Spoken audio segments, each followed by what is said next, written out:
தமிழ் சினிமாவில் எப்பொழுதாவது தான் சில நடிகர்கள் நட்சத்திரமாக மாறுவார்கள். அப்படி முதல் 2 படத்திலேயே முன்னணி நடிகராக மாறியிருப்பவர் தான் பிரதீப் ரங்கநாதன். இவருடைய நடிப்பில் தற்போது டியூட் திரைப்படம் வெளியாகி உள்ளது. இந்த படத்தின் மூலம் இவர் ஹார்டிக் அடித்திருக்கிறாரா என்பதை இந்த பதிவில் நாம் பார்க்கலாம். படத்தின் கதைப்படி பிரதீப், மமிதா சர்ப்ரைஸ் ஈவென்ட் செய்யும் டியூட் என்ற கம்பெனியை வைத்து நடித்து வருகிறார்கள். இந்த கட்டத்தில் மமிதாவிற்கு பிரதீப் மீது காதல் வருகிறது. இருவருமே மாமா பொண்ணு அத்தை பையன்தான். ஆனால் பிரதீப் சிறு வயதிலிருந்தே உன்னை என் ஃப்ரெண்டாகத்தான் பார்க்கிறேன் என சொல்கிறார்.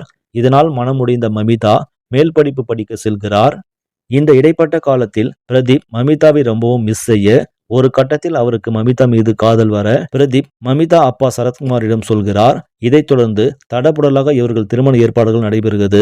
சரத்குமார் மினிஸ்டர் என்பதால் இந்தியாவில் ஒட்டுமொத்த அரசியல் பிரபலங்களும் திருமணத்திற்கு வர அங்க வந்து மமிதா வேறு ஒருவரை காதலிப்பதாக சொல்ல, அதன் பிறகு மமிதா ஆசைப்பட்டவருடன் திருமணம் நடந்ததா, பிரதீப் இதற்காக என்ன செய்தார் என்பதே மீதி கதை.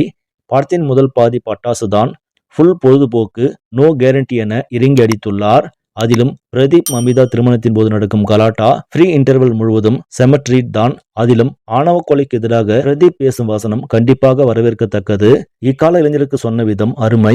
இதனை சுவாரஸ்யத்துடன் முதல் பாதியை முடித்து 2ஆம் பாதியில் அதற்கான சுவாரஸ்யம் அப்படியே பாதியாக குறைகிறது. ஒரு இடத்திலேயே கதை சுற்றுவது போல் உள்ளது.